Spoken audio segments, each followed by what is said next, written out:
አንዱ በደስታ ማዕበል ሌላው በመሪር ሐዘን ሁለቱ የዓለም ኮከቦች የዓለም ሕዝብ ለሁለት ተከፍሎ የሚደግፋቸው ስመገናናዎች የእግር ኳሱ አብዮተኞች በዓለም ላይ የነገሱት ሁለቱ የእግር ኳስ ኮከቦች ዛሬም እንደተለመደው ዓለምን በተቃራኒው እያነጋገሩት ይገኛሉ።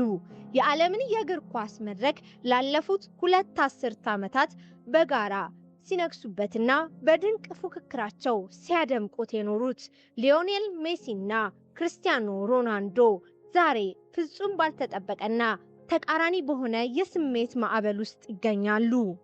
ሕይወት በአንድ ገጽ ላይ ተስፋና ደስታን በሌላው ገጽ ደግሞ መሪር ሐዘንን አስፍራ ተከሰተች። በአንድ በኩል የሊዮኔል ሜሲ ቤተሰብ በከባድ ሐዘን ተውጧል። ሁለቱ ኃያላን ምን ገጠማቸው? እንዲሁም አስገራሚውን የክርስቲያኖ ሮናልዶ ያልተነገሩ ታሪኮችን እንነግራችኋለን። እስከ ዝግጅታችን ፍጻሜ አብራችሁን ስትቆዩ ደግሞ ቻናላችንን ላይክ እና ሰብስክራይብ ማድረጋችሁን እንዳትረሱ። ሆርሄ ሜሲ ለሊዮኔል ወላጅ አባት ብቻ አልነበሩም። በልጅነቱ ያጋጠመውን የእድገት ሆርሞን እክል ተቋቁሞ ወደ ባርሴሎና እንዲያቀና መንገድ የከፈቱ በእግር ኳስ ዘመኑ ሁሉ በወኪልነትና በአማካሪነት ከአጠገቡ ያልተለዩ የህልሙ ዋና ሞተር ነበሩ። ያንን ታላቅ ኮከብ ለዓለም ያበረከቱት ጠንካራ አባት ማለፍ ለሜሲ እጅግ የከበደና ልብን የሚሰብር ነው። ሰንደይ ጋርዲያን ይዞት በወጣው መረጃ ደግሞ የዓለም እግር ኳስ ኮከብ ሊዮኔል ሜሲን ከሮዛሪዮ አቧራማ ጎዳናዎች አንስቶ እስከ ዓለም አቀፍ የክብር መድረክ ያደረሰው አባቱና ወኪሉ ሆርሄ ሜሲ በ68 ዓመታቸው ከዚህ ዓለም በሞት ተለይተዋል። ሆርሄ ለሊዮኔል አባት ብቻ አልነበረም፣ የህይወቱ ኮምፓስ እንጂ። ልጁ ገና በልጅነቱ የእድገት ሆርሞን እጥረት ሲገጥመው በየክለቡ ደጃፍ እየጠና የልጁን ሕክምናና የወደፊት ህልም እውን ለማድረግ ከፍተኛ መስዋዕትነት የከፈለ አባት ነበር።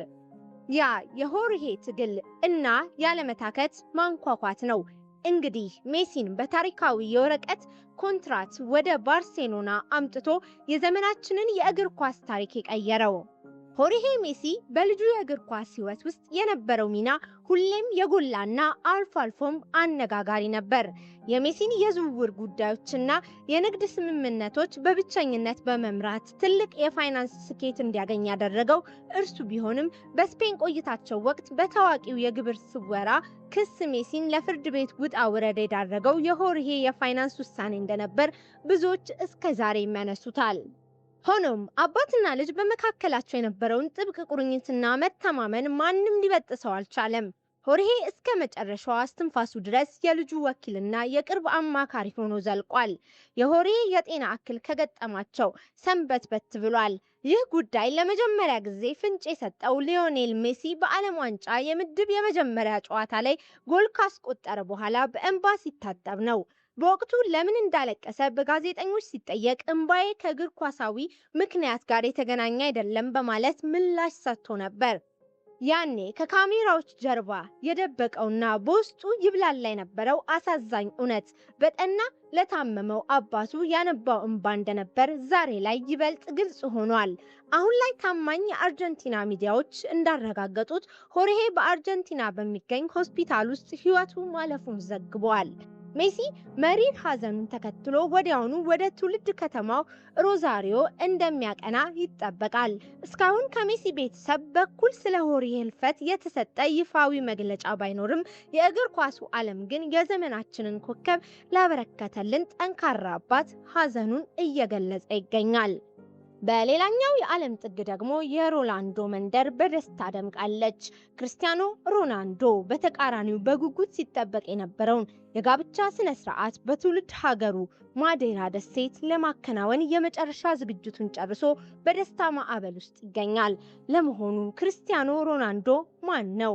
ክርስቲያኖ ሮናልዶ ዶስ ሳንቶስ አቬራ እንኳን የእግር ኳሱ ንጉስ መሆን ይቅርና ከነጭራሹ ሊወለድ ያልታሰበ ጨቅላ ገና ሳይወለድ እንዲሞት የተፈረደበት ሕፃን እናቱ ማሪያ ዶሎሬ ከሮናልዶና ቀደም ብሎ ሶስት ልጆቿን በችግር ለማሳደግ ተገዳ ነበር። ሳታስበው የተፈጠረውን አራተኛ ልጇን ልታስወርድ ወስና ነበር።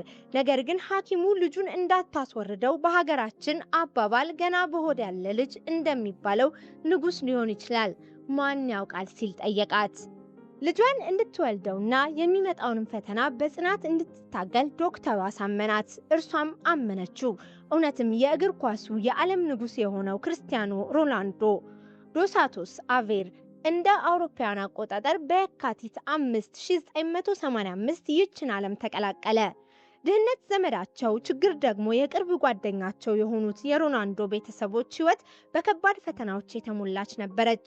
ከአንድ ወንድሙና ከሁለት እህቶቹ ጋር በአንድ ላይ የሚኖረው ክርስቲያኖ ሮናልዶ በጠባቧ ክፍል ውስጥ ከትልቅ ወንድማቸው ጋር በጋራ ይተኙ ነበር። የዚህ ቤተሰብ ችግር ገንዘብ ብቻ አልነበረም። ሆሴ ዴኒስ አቬሮ በመባል የሚጠራው የክርስቲያኖ ሮናልዶ አባት በመጠጥ ሱስ የተጠመደ፣ በመጠጥ ራስን መሳትን ቤተሰብ ያደረገ አባት ነበርና ለልጆቹ የሚያስፈልጋቸውን ጊዜ የማይሰጥ ቸልተኛ አባት ነበር። የታሪክ መዝገቡ እንደሚነግረን ከባድ የሆነው የመጠጥ ተጠቃሚነቱ የኋላ ኋላ እንደ አውሮፓውያን አቆጣጠር በ2005 በጉበት ካንሰር አማካኝነት ህይወቱን ነጥቆታል። የሰው ልጅ በፈተናዎች ውስጥ ማለፉ ማንኛውም ሰው ቢሆን ሊጋፋው የማይችለው ቀድሞ ሊከላከለው የማይችለውን የህይወቱ አንዱ ክፍል ነበር። የአባታቸውን በሞት መነጠቅ ለሮናልዶም ለወንድሙና ለእህቶቹ ከባድ ስሜትን ፈጥሮባቸው ነበር። በዚህ ጊዜ ሮናልዶ ሀዘኑን ለመርሳት በአንድ ነገር ውስጥ መደበቅ እንዳለበት ወሰነ። የወሰነውም መጠጥ አሊያም ሲጋራ ውስጥ መደበቅ ሳይሆን ዛሬ ዓለም ወደ እግር ኳስ ውስጥ መመነንን ነበር። ጓደኞች አፈራ። የወዳደቁ ጨርቆችን እንደ ኳስ፣ አስፋልቱን ደግሞ እንደ ሜዳ አድርጎ ኳሱን መከተል ጀመረ። አንዳንዴ ልቡ በጨዋታው በመሳቡ የተነሳ የምግብ ሰዓቶችን ሳያስበው ይሄዱና ያልፉበት ነበር። ይህ ሁሉ ሲሆን ገና የ11 ዓመት ታዳጊ ነበር። ኳሷን ሲይዝ ጥበብም የተሞላው ከመረብ ጋር ኳሷን የሚያዋህድበት መንገድ ለእግር ኳሱ መስጠቱ በከተማው ያለ አንድ የወጣቶች ማሰልጠኛን ቀልብ ለመሳብ በቃ። ስፖርቲንግን ተቀላቀለ። ትንሹ ሮናልዶ የህልሙን ህይወት መኖር ማጣጣም ጀመረ። ነገር ግን ያ ህልሙ ብዙም ሳይቆይ ወደ አስፈሪ ቅዠትነት ተቀየረ። ምክንያቱም እንዳሰበውና በአእምሮ እንደሳለው ሳይሆን የህይወቱን ጥቁር ቀናት እና ዓመታት በዚህ ዓለም ለማሳለፍ ተገዶ ነበር።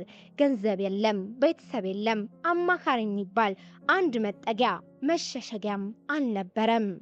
ያ ሁሉ ታሪክ ተገልብጦ ዛሬ ላይ ዓለም በአንድነት ስሙን የሚጠራው የእግር ኳሱ ንጉስ ኮከብ ለመሆን በቅቷል። ላለፉት ዓመታት በሜዳ ላይ ድንቅ ውድድር ሲያሳዩን የኖሩት ሁለቱ ታሪካዊ ኮከቦች ዛሬ ደግሞ የህይወትን ሁለት ተቃራኒ ገጾች በአንድ ቀን እያስተናገዱ ነው። አንዱ በትውልድ ደሴቱ ላይ የፍቅርና የደስታን አክሊል ሲደፋ፣ ሌላኛው ደግሞ የህልሙ መሰረት የሆኑትን አባቱን አጥቶ በሐዘን ይቆዝማል። ዓለም እንዲህ ናት። በአንድ ጀንበር ለአንዱ ፈገግታን ለሌላው ደግሞ እንባን ታድላለች። የዝግጅታችን ተከታታዮች እናንተስ ስለ ሁለቱ ኃያላን የዓለማችን የእግር ኳስ ኮከቦች ምን ሐሳብ አላችሁ? ሐሳብ አስተያየታችሁን አጋሩን። ቻናላችንን ላይክ እና ሰብስክራይብ በማድረግ ቤተሰብ ይሁኑ። ሰናይ ቀንን ተመኘን።